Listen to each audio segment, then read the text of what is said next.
Welcome, queens and kings, brothers and sisters. My name is Nahanda Sankofa, and welcome to Sankofa Speaks. This is our second show here in the month of Messiah, and I'm very happy to be here with you on Kimbunga Media. So, Sankofa is from the Akan people of Ghana, and Sankofa is a constant reminder that the past experience must guide for the future. Learn from or build on the past. It also says Sankofa means to go back to the past in order to build for the future. Or we should not forget our past when moving ahead. We should learn from the past, that is, go back and fetch what we need and move forward into the future. So, as we're in the month of Messiah, and we are here learning about the life and legacy of Marcus Messiah Garvey and the UNIA, and the works of the UNIA. It's fitting for me to have used Sankofa or Sankofa being the principle, I should say, um, that I use, and that is the essence of this show. So yes, that is what Sankofa means. So, with that said, being born in the month of Messiah, this is a race first conversation, always and forever, that we have here at Sankofa Speaks. Um, Sankofa Sankofa Speaks is also part of Sankofa Rising, which I am the founder of. We have sister circles. We are soon to start study series and going back into events and promotions and such things. Why was it important for me to start this show in the month of Messiah? One, for all the reasons I spoke of in terms of us going back into our culture, into our legacy, and building on that. It was also to draw on the importance of the warrior queen ancestors, that spiritual power, that spiritual intuition of that time, the sense of pride African women as African women that they had, and African women who organized for the needs of themselves, their families, their community, and the African world. In this time of war that we are in, our best line of defense is ourselves. And we need Sankofa speaks to that need of space of reflection and growth, personal and social development, and just straight plain talking, as you will get to know. So myself, I'm reintroducing myself. I am Nahanda Sankofa. I'm an African woman. I'm a mother. I'm a complement to my king. I'm a daughter. I'm a sister, auntie, friend, organizer, activist, facilitator, and many other things.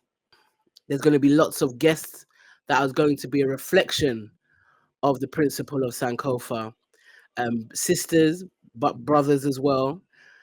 But in this month, we're focusing on the warrior queens that live the life of the legacy of um, the Black Cross nurses and all of the unspoken queens of the UNIA,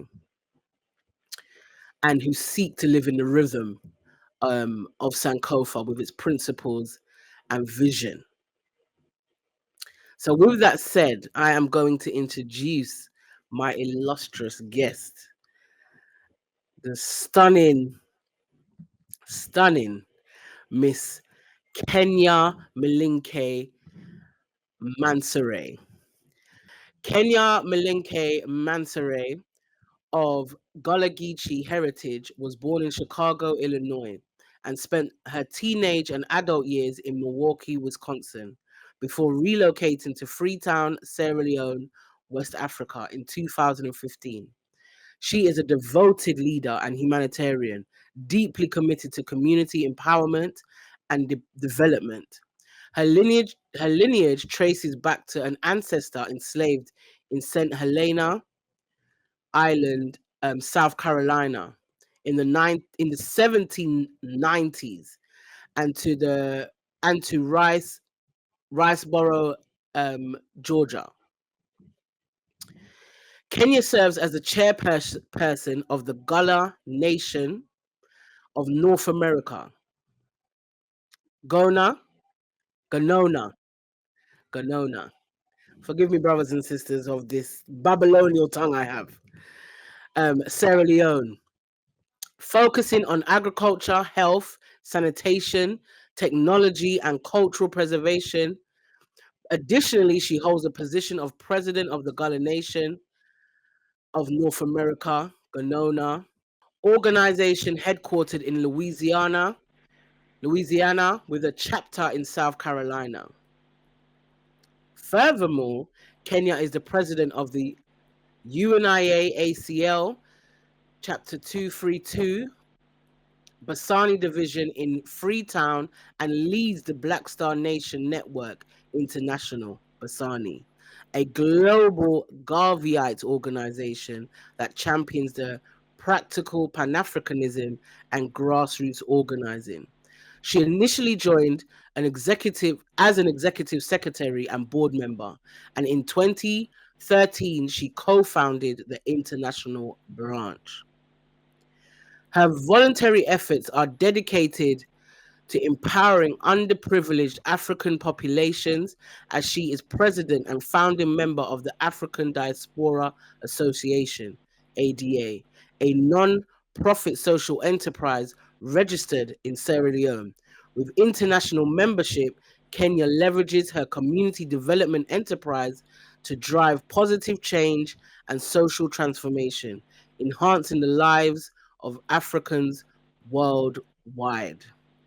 So, brothers Wow. and sisters, you can see why I was there, because the sister is just non-stop, non-stop. I don't know where she finds the time in the day, but you know. But my sister, I am humbled. I am humbled. I'm humbled to have you here with me on the continent of Mama Africa. May we add that she's speaking to us right now in Mama Africa, in her busy schedule. So I'm very honored. How are you, my sister? I'm doing well in yourself.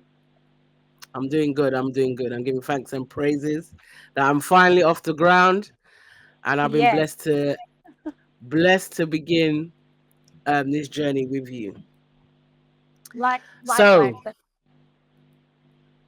let's get into it a little bit. So, do you mind giving us a little quick synopsis of how you began your organizational journey? Because it's plentiful. So, what Yeah. was organizing like from in America till now? So okay. So in America, so I didn't realize the different intricate parts of organizing, community volunteerism, et cetera, until I actually became an organizer and learned the difference.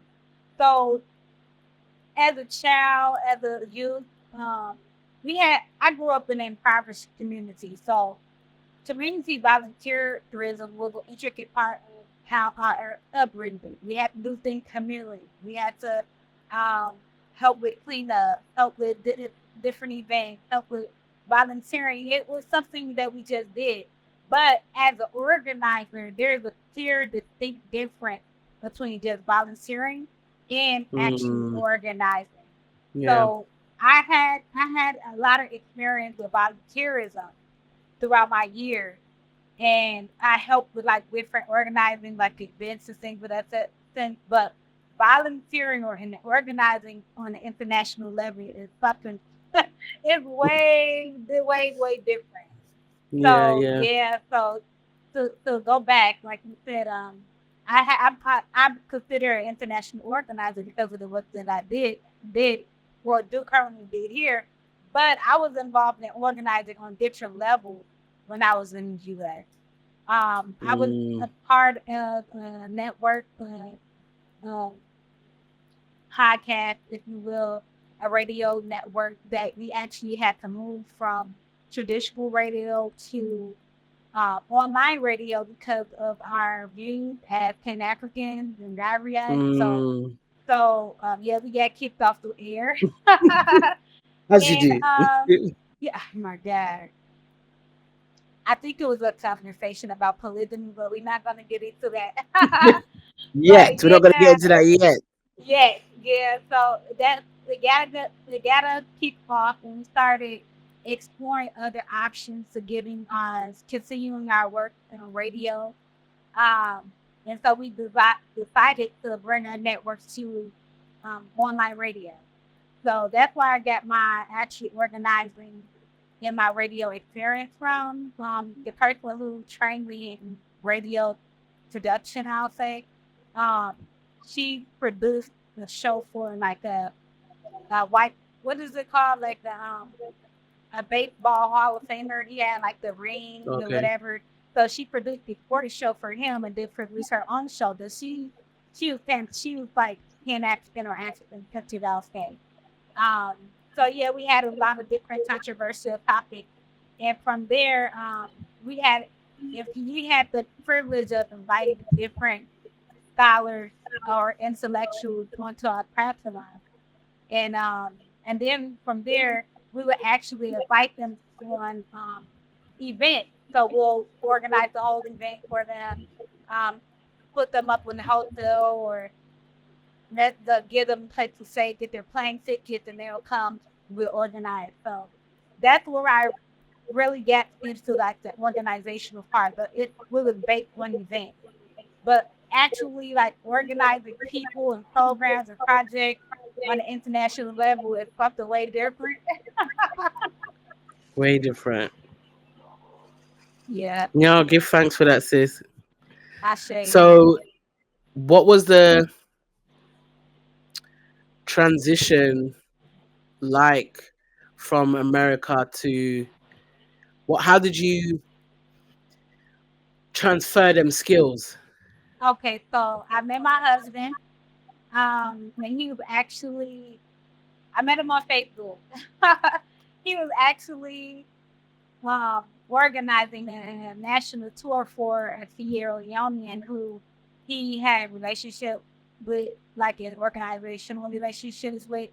So I watched him promote it, learned a lot about Sierra Leone that I never knew. The only thing I knew about Sierra Leone was the Blood Diamonds, of course, the movie and the Civil Mm, War. So I yeah, had the privilege of actually seeing him promote. Then he actually got the brother here. He's not here, but in America when he was there. yeah. Or toured him from one side of the US to the other side of the US. And it was amazing. I was like, oh wow. So I invited him on one of our shows, one of our network, the one of the shows on the network. So I got a chance to actually like learn more about his organizing and the connection, his connection as a ability to Sierra Leone, the actual issues they face here in Sierra Mm, Leone. mm. And then I actually joined the organization. I have to fall in love, girl. I have to fall Yes. in love. Like, So what you doing? All that organizing? he got me right together. So after we interviewed him, we had like one of the most dynamic shows. Like we had some heavy hitters on our platform. We had Queen of Fua, we had Dr. Lady of Africa, we had Dr. Wow. Umar, we had all these big names that we had Mm, hosted. And he gave us one of the most dynamic interviews as a grassroots international organizer. And he really gave mm, us a look inside of the world international with, inside of the mm, same issues that we share with our brothers and sisters here in Sierra Leone. So from there, we had a great camaraderie already. I got to know him a little better and got to understand the organization, and I joined the organization. So that's how I started. So my international organizing started in the U.S.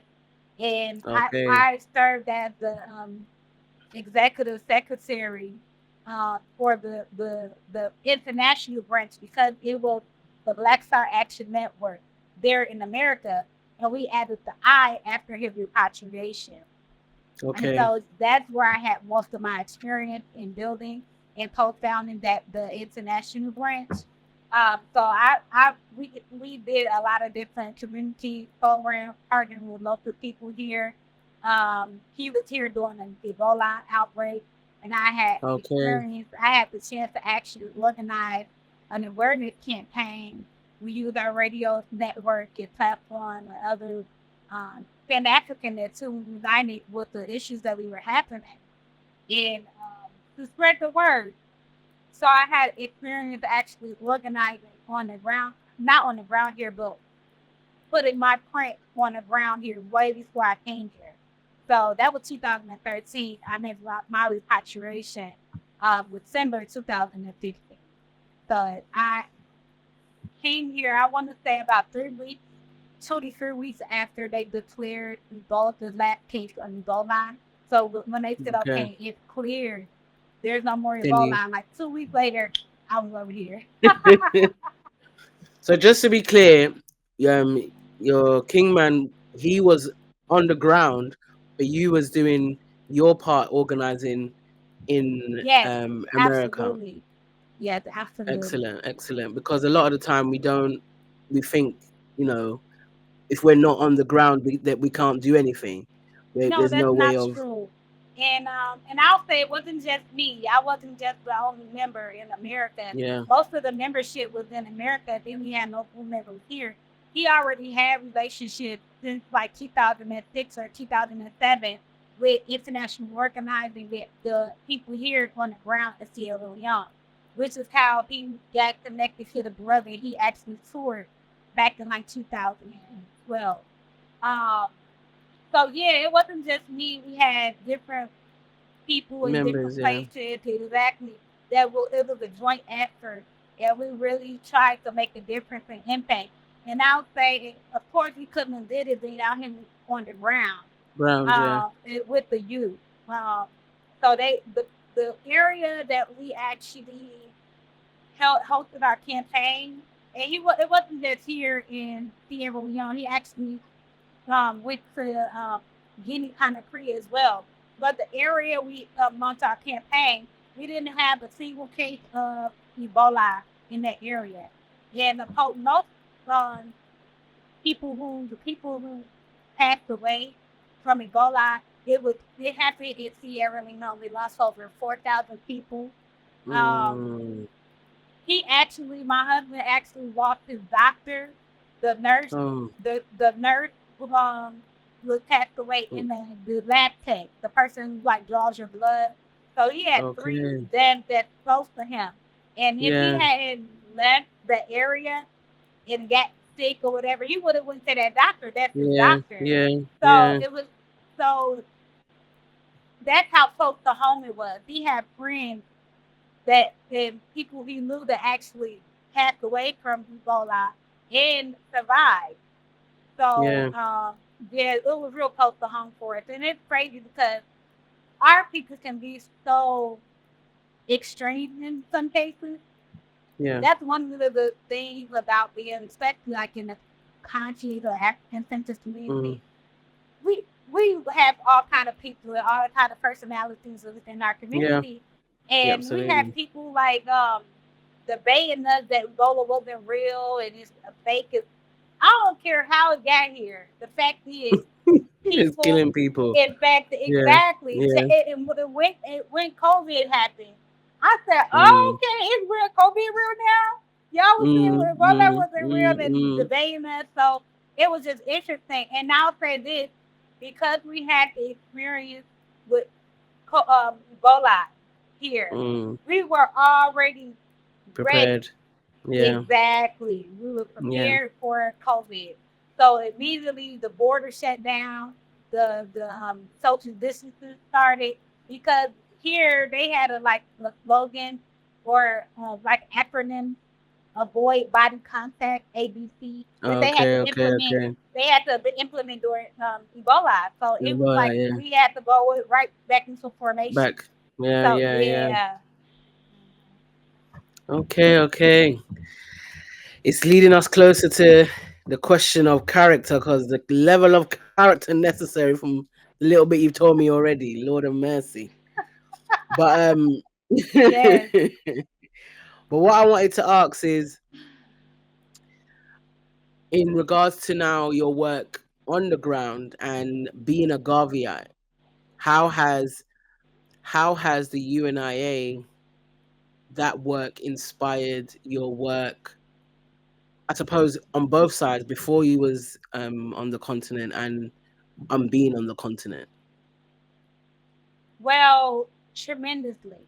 I'll say this: before I knew who Garvey was, before I knew of the UNIA ATL, I already had a certain consciousness. So once I Mm, understood who Marcus Messiah Garvey, the Honorable Marcus Messiah Garvey was, and the mm, institution, organization, and the government that he formed, it would. Let me just go back. So when I understood who or learned about Marcus Garvey, I didn't know him. I didn't know anything about him until my mm, early, mm, like mid-20s. I was in college, and I was in mm, like a intro to English literature or stuff that, and we were mm, talking about the Harlem Renaissance. And my professor, who was like he wasn't European. I want to say maybe he was like a Latin American or something like that. okay. And he Mm, was just mm. talking about yeah, he was like, without Marcus Garvey, there wouldn't be a Harlem Renaissance. This, I said, wait, who? Say He was what? like Marcus Garvey. You know, don't know Marcus Garvey. Listen, I could wait to get to Google. I could wait to get. I think back Mm. then it was like Yahoo or something was like Yeah, more yeah. popular doing it. So I went and I started researching Garvey, and the first thing I ran across was the propaganda. The first thing I read Mm, about was him going to jail for mail fraud, and the mm, UNIA failed, and I didn't even know it still existed. I thought the UNIA was a thing of the past. mm, mm, mm, So once I learned that he still had Garveyites in this red, black, and green, everybody has on mm, in their color that really doesn't know where it comes or originates from. They think it's just Pan African, but mm, when you understand Garvey, he wasn't a Pan African. The Pan mm, Africans actually opposed Garvey. The Pan mm, Africans was like the W.E.B. Du Bois and mm, um, mm, Rudolph and all the other people who actually opposed Garvey, and they mm, actually took on the color of red, black, and green at their 1945 Pan-African convention mm, in 1945 in Europe. That was like 5 years after Garvey passed away. So once mm, you don't understand like the intricate parts and how big Garvey is now. Even with mm, we see the red, black, and green colors everywhere. We see them in mm, African flags. We see them um, everywhere, like the colors, and we even see the European, like the what is it called? Gucci. Gucci has red, black, and green oh colors, yeah, yeah, and yeah, I yeah, couldn't believe it. Like, what made them? And yeah, yeah. our flag existed before their brand. You understand? So Mm, I was yeah, yeah. always I have to try to research that too. Why that was color? But yeah, Mm, so you see people like that wearing high fashion stuff. They'll have the red, black, and green on because it's Gucci, but they don't know mm. the actual history of it. History behind it, 100%. But yeah, so is that so when I actually came in conscious of the UNIA and I researched it, it was like nothing was there no more. It was just a thing of the past. And the Mm, leader was jailed and threw out of America, and that was that. Um, of course, being in a conscious community, you always see people referencing Garvey or this, mm, but I didn't really know that the organization was still stood. The mm. organization was formed in 1914. Imagine we're in Imagine 2024 now. 24, yeah, 110 years, crazy. So it Yeah. was like, so just to understood that it was still around and that we could actually be a part of it and build what Garvey and other ancestors who was helping and assisting him. Because it was 25,000 people that came and agreed on colors and agreed on the Constitution and agreed on the Negro rights. So it Mm, was a lot of people involved. So to mm, understand that although it's not as big as it was, that institution it still applies to our relationship with ourselves first as we being race first, just like mm, everybody else is race first. Um, mhm, and this then to understand that I could still be a part and build that institution was amazing to me. So once I understood it still stood, no matter how small it was, I became a member, and I could proudly rock my red, black, and green, and fly my flag, and yeah, no problem. But no, I'm legitimate. You know what I'm yeah, saying? I'm yeah, a yeah, real, yeah. what's it called? A real RBG, a real Black Garveyite. I'm a UNIA ACL member. You know? I wanted to say now with that, obviously we're talking about being a member of Marcus Mosiah Garvey's organization, but like we know, 60% of that organization was women. Yes. Wow. So how have what what does it mean to be a Garveyite woman, and how does the women of the Garveyite movement uh, inspire the work you do, inspire the work you do? Tremendously, because you have to be able to see yourself in the work. Um, if you're Mm, looking at, say, for instance, like we know most of organizations, the bulk of the membership is typically women. Sometimes they don't have a whole leadership position. A lot of times they don't. But when you're looking at like old organizations that maybe still don't exist or still exist, a lot of times you see the men in the forefront. And I mm, understand that, especially because they are protectors. But mm, when you understand how influential Garvey was to everybody around the world, any person that mm, had black skin or was mm, Negro around the world, um, and see that a lot of them were women and can read their mm, stories and see their contributions, you mm. become inspired, Yeah, and see how they navigated it in a time where, you know, the race relations were more prevalent. They didn't really hide it. Not saying that they're not like that today. It's still yeah, like that today, but it's not as overt, I'll say. yeah, Back in the day, we're talking about 1919, Red Summer, where they had like most lynchings of black people yeah, in America. yeah, yeah, So to see that those women were still they're standing by and contributing and building up their community, building, you know, it's inspiring to know that and I can we see still align with them on that level. definitely, and I can see in a lot of the work that you do, especially in a lot of the the social welfare work that you do, um, has the Blue Cross nurses, how much did The they Black Cross impact? nurses. Yeah, Yeah. So the Black Cross nurses, honestly, and it's interesting because one of the things I was going to school for nursing. did you?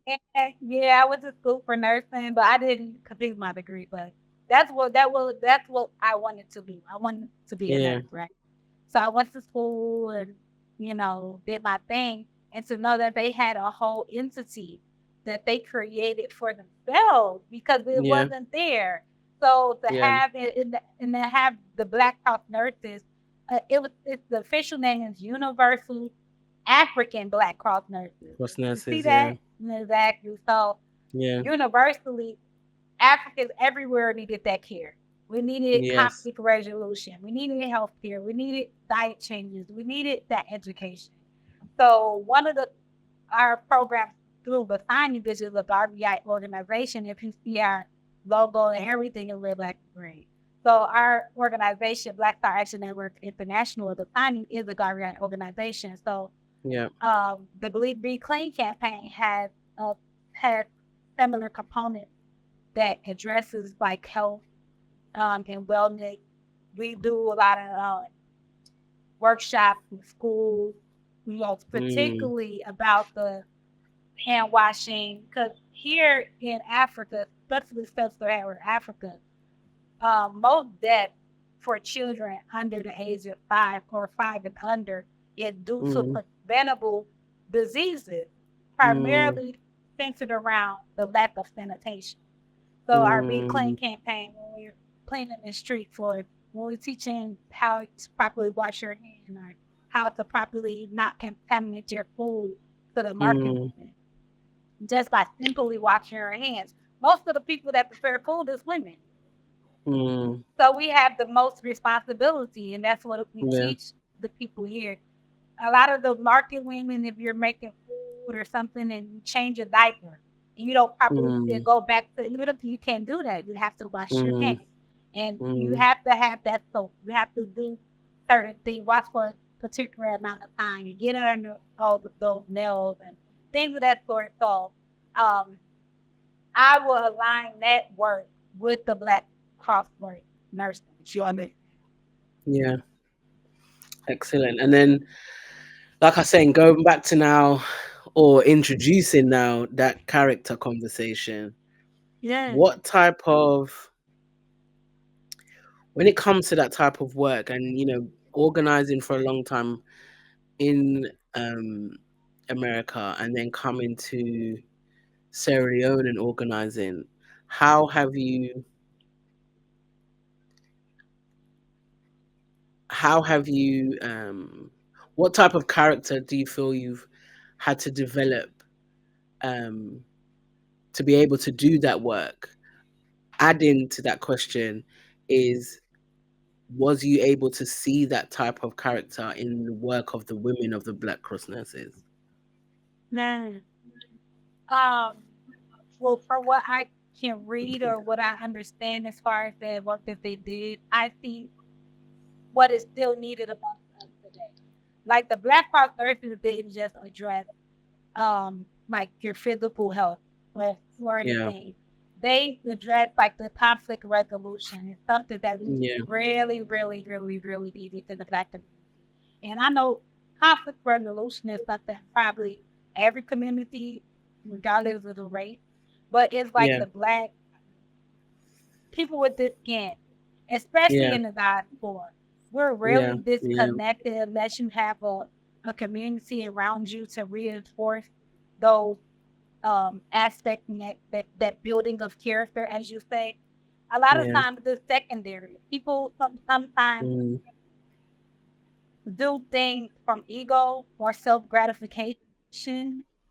I'll say being an organizer, especially internationally, I have come in contact with so many people. So many people are about how to get on board, but sometimes it's not what they made it. They didn't think it was that serious. You understand? Like yeah, anything that's happening in Africa, Sierra Leone, and I'm not going to say every African country, but most. Sierra Leone is like the seventh, fourth country in the world, right? mm, If mm, you're coming to this country, you have to come with something. We ain't talking about, and I'm not saying you have to come with money. You don't have to be that. You have to come with an open heart. You have to come yeah, with good character, moral, and ethical values. Because if you don't, and a lot of people that we come in contact with are reading us for the very first time, or they may have to follow us like on social media or things. mm, But of course, if you're reading and you're getting to know people, you're gonna get to know them on different levels. yeah, Everybody is human. I'll say that. yeah, But some things you can't control, like your character. Some things that you yeah, can control, like how you treat people. If your yeah, heart isn't in it, don't do it. If yeah, your heart isn't in it, just stay away. Sometimes people that don't have the best intentions make things worse. And a yeah, lot of times people don't understand how much work you put in it. I, Most times people don't do this work, especially when they're over there. They don't have any connection to this type of work outside like employment. You understand? So mm, if you're getting a paycheck to be a counselor or be a school teacher and you come over here and ain't no pay, you got to do it for free. It's the dire need for your skills. You understand? So you have to know, so okay, I really want to do this, or I really don't want to do that. You can just give a donation or organize for a certain aspect briefly without engulfing your whole self in it, especially if that's not what you want to do. Don't force it. You know, we need genuine people who understand our plight here, with not with just Africa, with ourselves amongst the diaspora and amongst the people. Because there's always going to be personality, cultural confliction. And I'll tell you this, every Black American is not the same. We're not all mm, the same class. We don't have the same consciousness. Of course, you can put on a dashiki or some African clothes, wrap your head, get your hair locked, put on some, you know, all of the outer stuff. You can look yeah, the part. You can look the part, but you have to be, it takes more than that. You know, they absolutely. got a little saying they say now, they say cosplay. You can cosplay Pan-Africanism or Garveyite, but if you ain't cut, you're gonna be exposed. And once you be there, yeah, the character is major. The ethical, the moral, the value is major, and then a lot of people yeah, not So everybody. that I'm not gonna say everybody, but we've run into some issues with our brothers and sisters that we definitely, could have been avoided. It's a lot of jealousy going on. It's a lot of rumor mills, all kind of crazy stuff. I never like this is stuff that I didn't have to even really go through in high school. I'm mm, 40 years old. Down the rumor mills and all this nasty mean girl stuff, and I love women. I never had a problematic relationship with sisters. I've never had problematic relationship with sisters. You know, I always work well with sisters. I don't like nasty people. If you like yeah, have nasty ways, I get away from you. yeah. You know, but to see how cliquish, how immature that we can be at times, and the people that you feel that can remedy the issues, especially the elder people, they worse than us. Man, they worse than So it can what do you be think? bad. What do you think is missing that women of the Garveyite movement had in terms of the type of character that they had? What are the ingredients that's missing today, and what type of character do we need to be more effective organizers? I'll say one of the And things that was and and I want to go back to, if you can speak a little bit to what was your journey of work on your character that helped you become the organizer that you are? that's a hard one. So to answer your first question, I'll say that the women then they understood what they needed to do. It wasn't like it is today. A lot of us are really confused on our status in the world. That Yeah, amongst other people, when you actually compare yourself or your group to other groups, you can yeah, understand where the problem is. When you're in America, you really can't see it. But when you're outside of America and you're looking at other groups, different races, different people from different places, and you can see where they are and where you are. Okay, mm, back then I would say the Garveyite women back then what wasn't, they didn't have rose-colored glasses. They weren't ignorant to where they stood in America or anywhere in the world as an African people. So mm, that was clear. We understood what it is that we needed to do as a mm, people. We have to mm, work on ourselves and work our own problems out. So that's why the institutions were built to remedy those issues and to bring a mm, universal program and organization to the world, anywhere that Negro people were. You understand? So mm, we had a mm, women's program. We had the Black Cross nurses, and we had the Black Legion. That was the mm, men formation within the organization, and the Black Cross nurses was the women formation. And then we had a youth lead within. So we addressed the mm, men, the male, female, and the youth. mm, So as a collective, as thousands and thousands of people saying this is what we need. Right mm, now, people think they need all kind of stuff they don't need. They think they need McDonald's. mm, They think they need a Coca-Cola. They think they need cigarettes. They think they need this. They think it's what they need. It's not what we need. mm, So mm, a lot of people are really self-centered. mm, And if you're really like that, it's good that you don't want to be around people that's not. Because the people that really self-centered will prey on the people that's for the community. And that's one of mm, the things that I think differs from the people. And I'm not saying everybody is like that. Don't get me wrong. mm, But I'm just saying it's a common attitude, especially with people that's coming. And they're very easily influenced. And without investigating. People would take the rumor and run with it. And I was surprised that so many people did that. I was like, wow, because I'm not like that, but I have a different character. You understand? Like sometimes hey, okay, what happened? Okay, I'm gonna talk to. Did y'all talk? Try to get to the bottom of it. People are mm, taking it, mm, run with it. And I'm not. I was wow.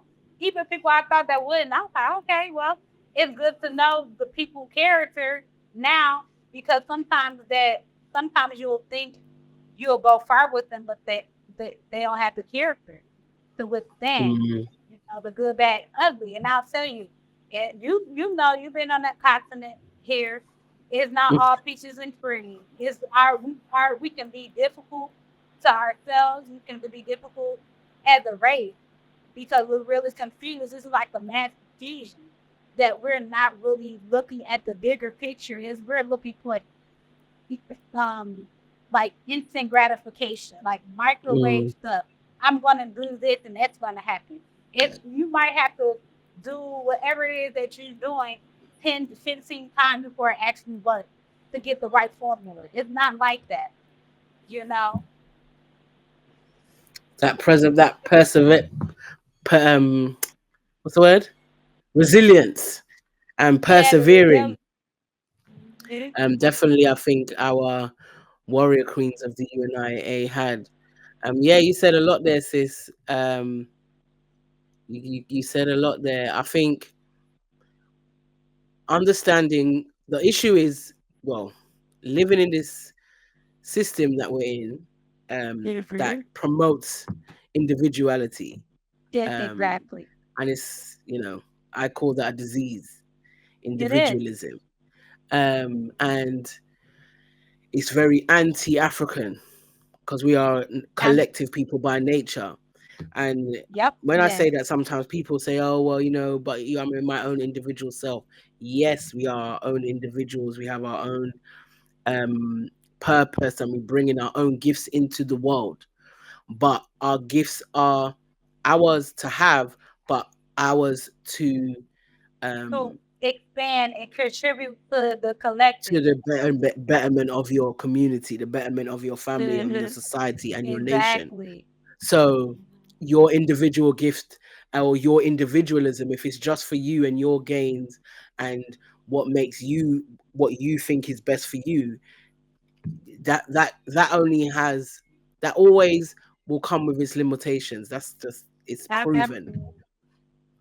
Um, I always say I think a big thing is missing because we are detached from our culture, um, and we are not Sankofaing. And why I say we're not Sankofaing, that we're not going back. Um, Not like to say when I say we're not, like you're saying, there's work being done, and this show will promote all the work that is being done in our community. Hence, you're being here. So there is many people that are putting on the rites of passage programs that are necessary, but we don't have it in the abundance that is necessary, and a lot of us are not Absolutely. tapping into it. So because of the lack of that, we do not have the emotional maturity, the emotional tools Say that. to Exactly. understand how to build that we are always in a constant state of building character. Life is challenging us to continuously develop and build our character so we can be as effective as we need to be in all the different facets of our lives that we are in. So I say all that to say, what do they say? Many are, was it few Many are are called? called, Many are called, but few many are are chosen. called, feel chosen. Yeah, that's right. And it's only a few of us that get to hear what is being said, what the ancestors are saying, and the fact that we have to be present in um, that development of self. That's why I always say humility is a big word, if that makes sense. And you have to be humble to the process of developing your character, if that makes sense. Because, like you're saying, Absolutely. organizing in America and organizing on the continent is different.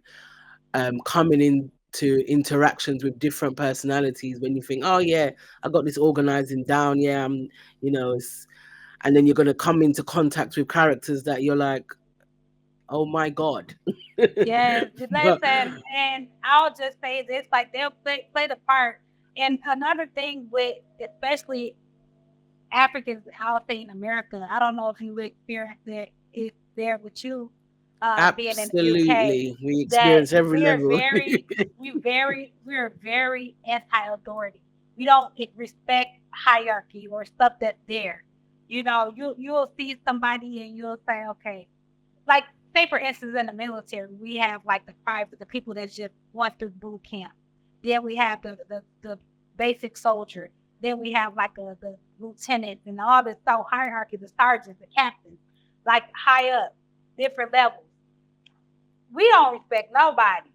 We think that Is okay, it, do they you think like that we us. do you think, sorry, so do you reckon is that, do we not respect authority amongst ourselves? Absolutely. Because yes, because the flip side is okay, in their system, we respect their laws, we respect our bosses, we respect all these places. But when we're in organization with ourselves, we think, okay, even if this person been here 30 years, okay, that don't matter. Their work there don't matter. I'm just coming in the door. I've been here 2 weeks. You know what I'm saying? You can't talk to me. You can't tell me nothing. You're gonna tell somebody that's been in doing a job for 20, 30, 40 years that they can't say nothing to you or tell you anything, and you just came here. That's the craziest thing to me. Like they don't respect rules, like this anti-rule, anti-authority. And you're right, it's amongst ourselves that we have the attitude. It's not with people that we feel European, that we're working, people we're working for. I think even people of our same race have issues with other people, even if they're their boss. They think because they black that you can't tell me nothing. You a nigga like me. You know what I'm saying? So we're disrespecting. We supposed to be the most appreciative of people that's in the same arena as us. You understand? Okay, Mm, you're doing this mm. work. I didn't know about this work. I'm meeting you, you're doing the work, I want to join you, and all of a sudden you know more than me, you're challenging me. That's the that's and we were on the track, we're on projector when you came in the door. And you're throwing us off track Mm. because of different nuances, like human stuff that really at the end it shouldn't matter if you can cut, get that out the way, conflict resolution, and just keep continuing. But we let everything discourage us or any little thing, anything that we see that okay, we can't do that. They can't talk to us like that. Okay, we don't have to do that. You know, and it's certain personalities and certain ways that we have that we really need to understand. Why don't we have this way? Why do I think like that? And sometimes, and I'll say Yeah. the one thing about being a repatriated, I had to really check a lot of the things that would just pop in my mind. That's how. Why did I just think like that? Why did I what's going like this like possession. Like you really have to expel the stuff out of you. This is And something that now, he has Yeah, put in us. absolutely. And now that's you.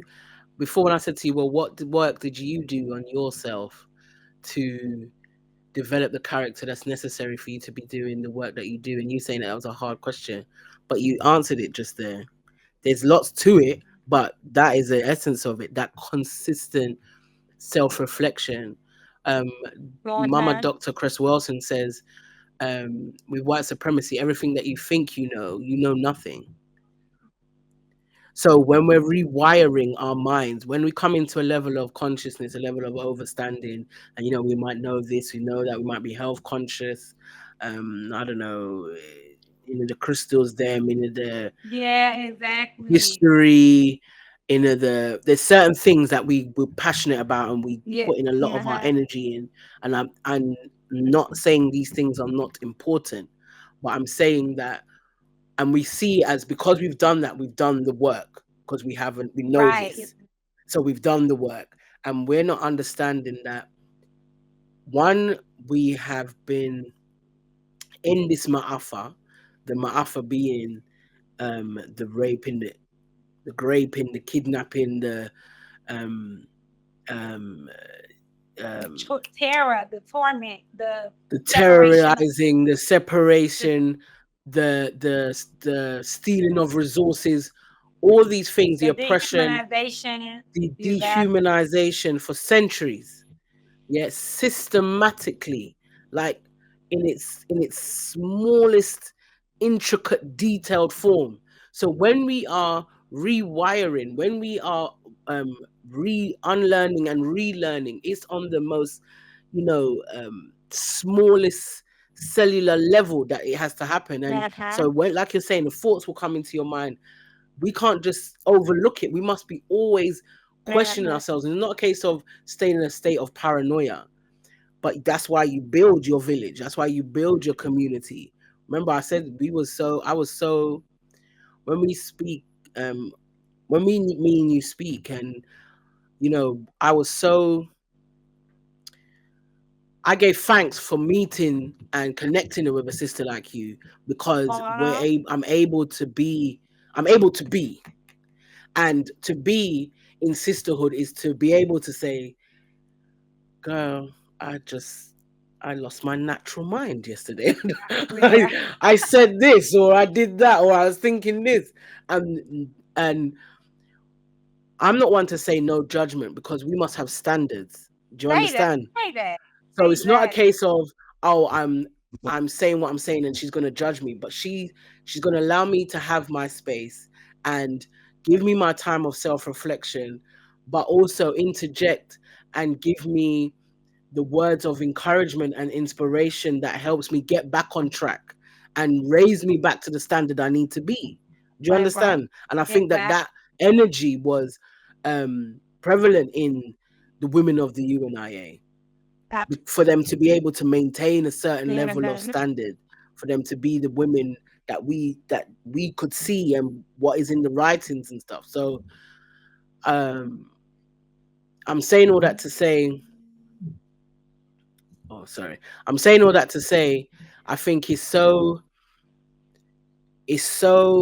many things, missing pieces, that we need to my train of thought is leaving me, but we need to, how can I put it,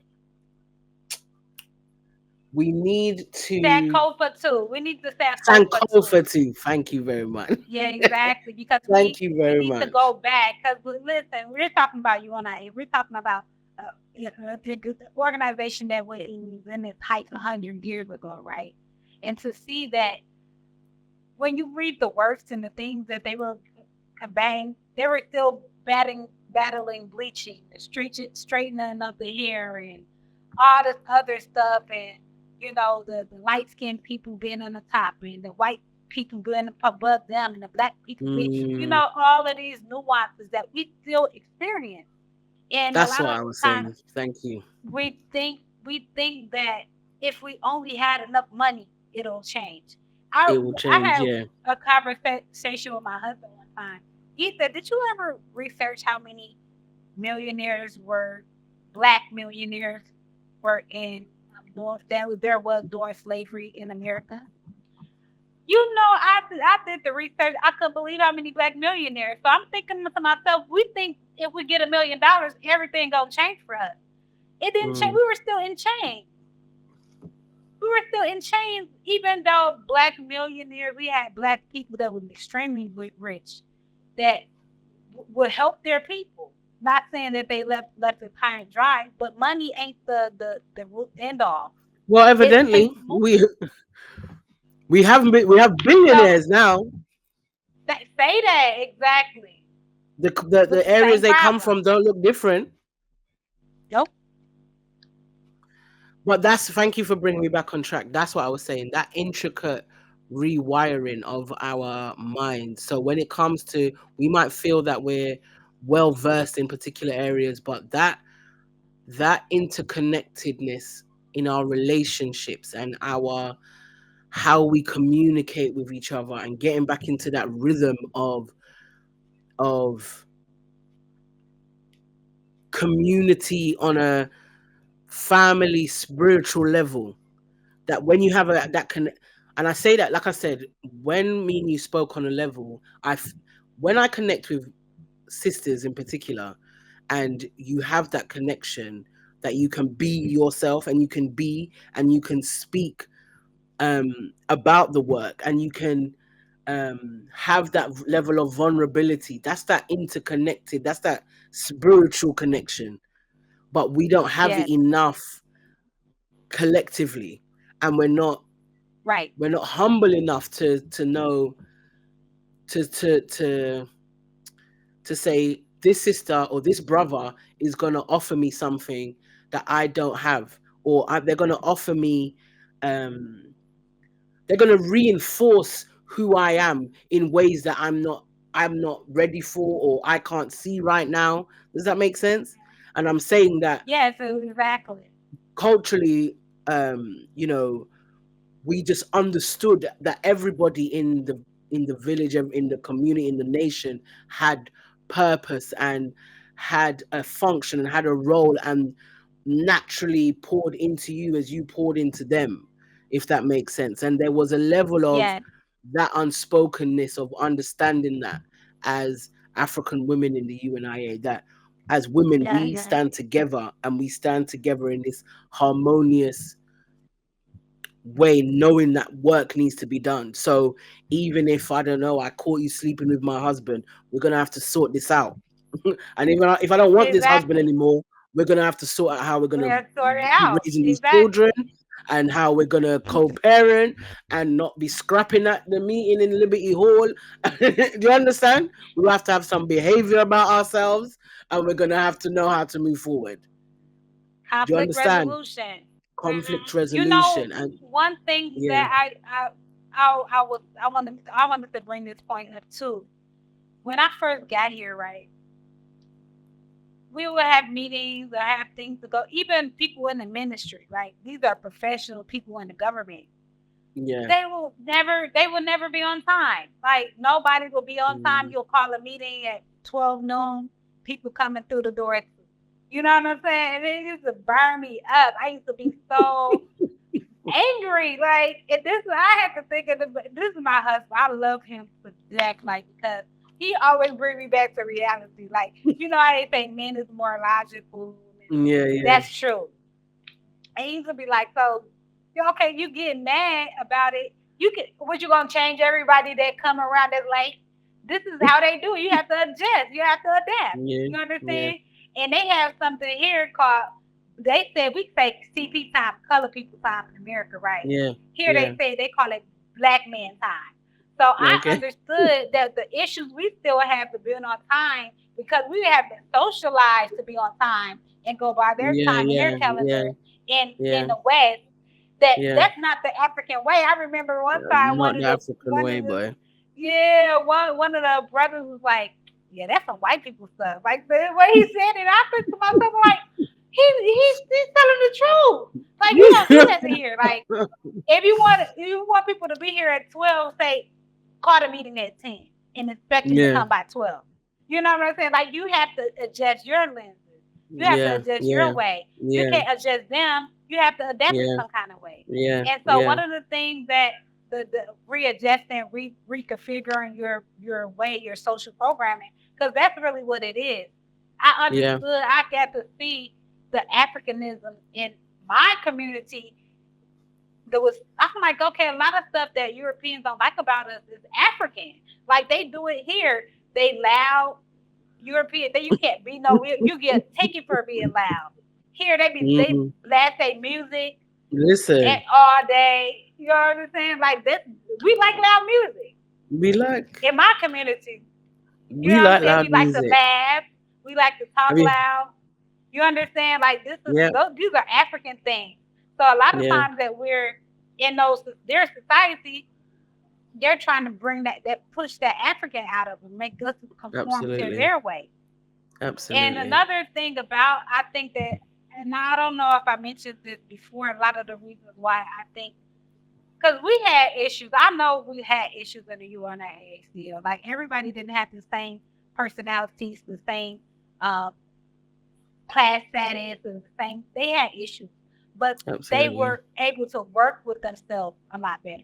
Like we Yeah. still having the same issues. I remember I was just watching something right, and maybe like a reel or something. It was like, okay, you're having all this issues, maybe people betrayed you. But if you look back at the prophets and this is in the biblical days, or you'll see that they got betrayed too. They got crossed over. They got, they had to overcome these things. So this is a Yeah. part of life. And you gotta Yeah. have to understand how to put yourself amongst people that can reinforce your accountability, reinforce your growth. You understand? So a lot of us don't like it. A lot of us still need to grow in different ways. But a lot of times, if you're being challenged, it's for your benefit at It's the for your end. benefit. It's for So your we have to benefit. understand these rules and regulations, especially if you're coming into an organization. An organization is the Mm, entity, is the formation. It has hierarchy, it has rules and regulations. Don't come your individual free spirited self floating around in my organization don't want to listen to anything and cause a mm, ruckus. You understand? If you have that type of way about you, you should know where you fit in best. You don't should want to disrupt something that's really progressing mm, forward. mm, A lot of times people think they'll see certain things that we're doing and say, "Oh, it's because they got these people with them." But they don't know we train them people, we organize them people, we mm, still have to micromanage these people. And if you don't have mm, to if you don't know that, you go with them, you're not gonna get the same thing achieved mm, because the organizational part is missing. You know what I'm mm, saying? A lot of people are really self interest, especially if you know it's not going to empower the full. If it's going to just mm, empower an individual or a few people in yourself, and you see this that we're doing, we're impacting and empowering hundreds of thousands of people. But you, this person, and this people gonna disrupt that for your own little benefit. That's the craziest thing that I ever seen in my life. And back to like the betrayal. Yeah, I don't know if you ever watched the movie the what's it called, the Black Messiah, the something Black Messiah yeah, yeah, yeah, about yeah, Fred Hampton. yeah, I forget but it was about Fred Hampton, and yeah, it yeah. I was can't this remember the guy. title myself, but yeah, Yeah, so I was thinking to myself because they got if they can use our own people against us all the time. If you're all the time. just for self, you gonna bite the bullet. And at the end, this guy, imagine how many lives and how many things that Fred Hampton was pouring into his community, his people. The Mm, person that betrayed him didn't even have that character. They really only cared for themselves. At the end, he set Fred Hampton up to get killed. Fred Hampton died. He gets a mm, reward, gets moved at like a what's it called? What they like they give him another different identity. They give him mm, some mm, money. He opened up a gas mm, station for only for him. At the end, like 30 years later, he ended up killing himself. He couldn't live with he couldn't live with his choices. But just imagine you see a people that impacted 1,000, 2,000, 5,000 million lives, and your own self is gonna get that out. You're gonna put that down for the interest of not our interest. It's not for Mm, black people interest to do that. Us mm, fighting and not working together is not for our interest. It's for their mm. interest. They're winning. They're gonna Absolutely, continue to win. absolutely, So not absolutely. being able to be in formation, not being able to be part of organizations that have rules and regulations. If you can't get with the rules, don't touch it. Just go. Just go. Create your own.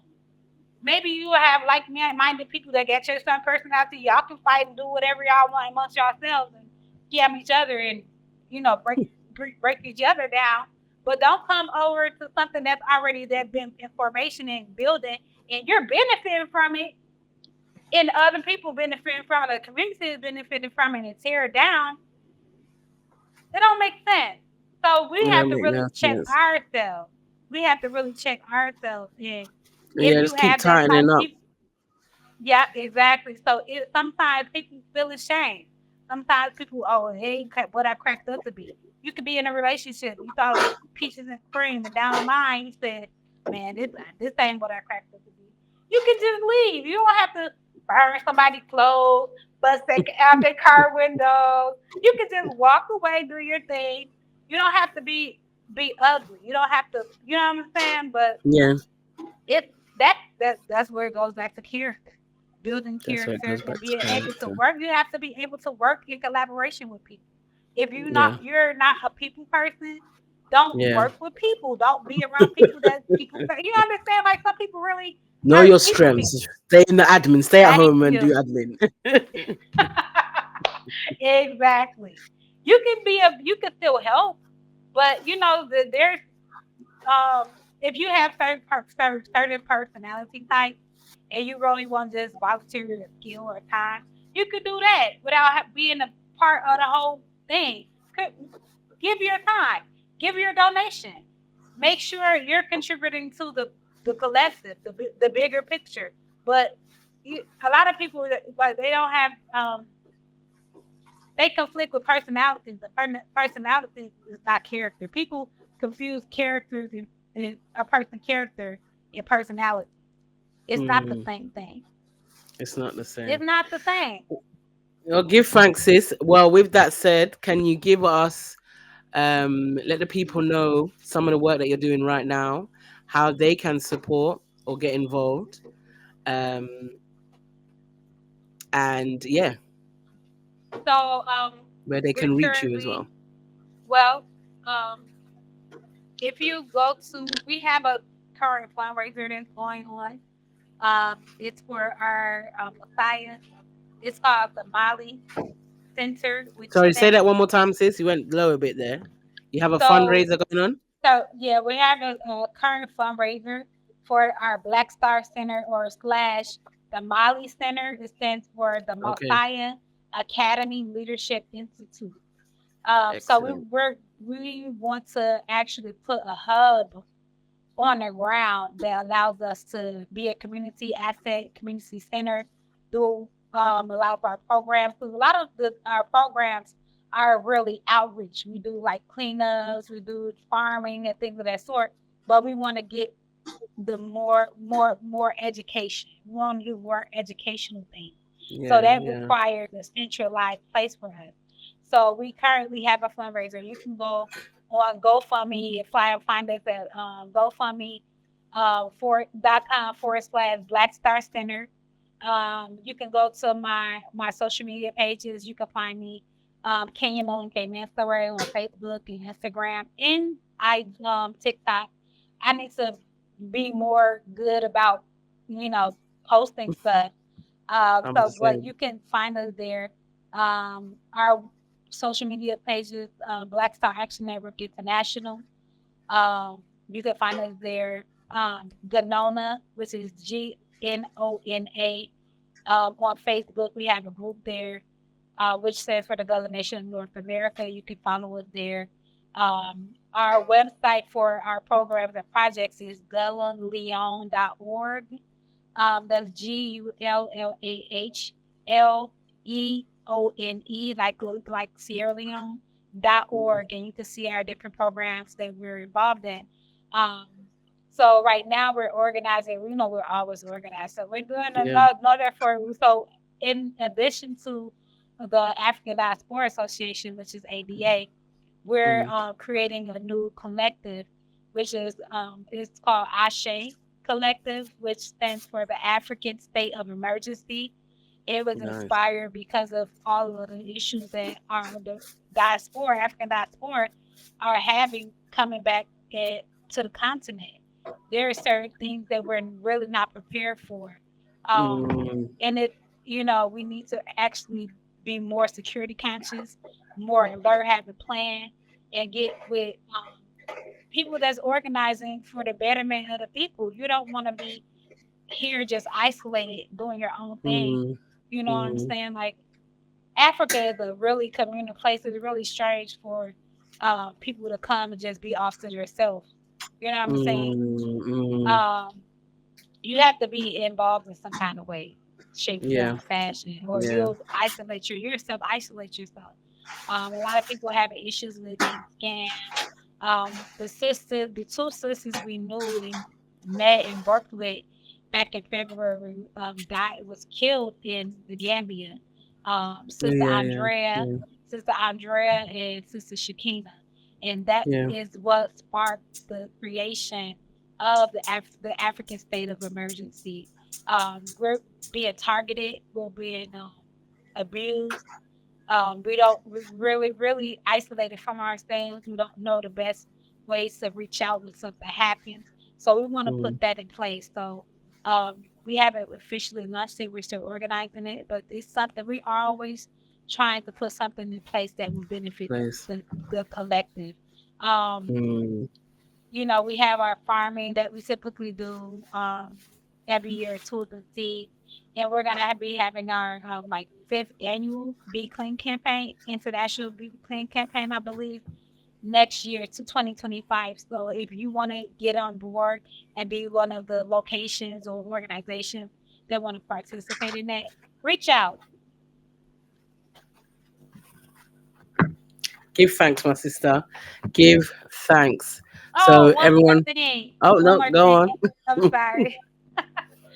We do have a tour coming up. We're going to be hosting a 10-day Oh Kwanzaa yeah. tour. We have a Kwanzaa tour. We're going to be celebrating Kwanzaa underground here in Sierra Leone, learning about the history, how it relates to us, and the place that was founded by African diaspora, particularly Africans from America that came back to found Mm. this place. So we're always big on cultural exchange. So we're going to be celebrating and bringing out with our people. So we have a tour, and you can go on guladugu.com/tour trip. Sorry. You can just go on guladugu.com and look at the tours and click there. You'll see the tour. Give thanks, my sister, and give thanks again for this lovely reasoning. You will definitely be back because we got lots more to talk about. So Uh, I'm looking forward to it.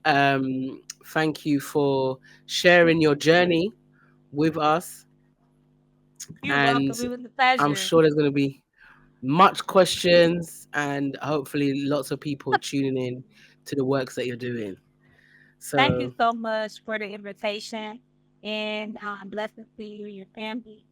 And my Garveyite to you and ACL fellow Garveyite member and sister. I appreciate you for extending your platform to me. absolutely, you was, especially in the month of Messiah, starting the I show, say. you was, next to my who opened the show, Mama Queen and Zinga, it's Messiah. Who Yes. else? Who else? So Absolutely. I'm thankful for you. And you know, obviously some people might be like, oh my gosh, there's so much so much going on with the personalities in this situation, but it's a case of these personalities exist, whether you're in It does. organization, whether you're in the church, whether you're in the mosque, And whether you're wherever, say it that exists. anywhere So it's a at case of work. we are open about knowing that these are the challenges and finding different ways to navigate them, to deal with them. Like I say, conflict resolution, but also self preservation as well.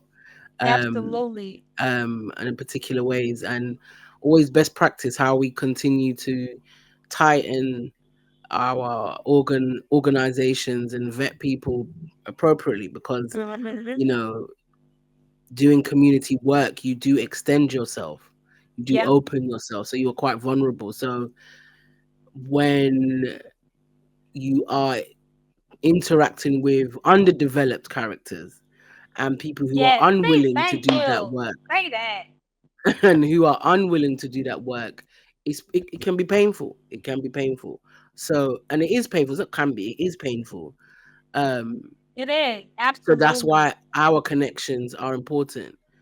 Looking for that like-minded Good. community is important, because, like I said, that's what replenishes you. I think that's been my journey for the last 6 years. Even a bit more than that, but understanding the importance of who I let in my space, because Yeah. we feed each other. You understand? So yeah, organizing is serious business. We are at It's war. serious business. It's serious business. Absolutely. How we have relationships is serious business. Who we choose to bring children in the world with is serious business. And who we call our sisters and our brothers in terms of that community is serious business. It's serious business. We It's can have joy, absolutely we can have laughter, we can have fun, but we know we're doing that with people who have our genuine best interest at heart. So I'm thankful again for you being here. Rise up the king for me. Um, how well. Hope the rainy season can dry up soon, get like a warm weather. Yeah. um, and yeah, so I'm sure the chat's going to be busy with lots of questions, and we will be there to answer any that will come. Yes. But give thanks, my sister. I will let you out now. Thank you so much for your invitation again. And greetings to No the King problem. family. Thank Thank you. you.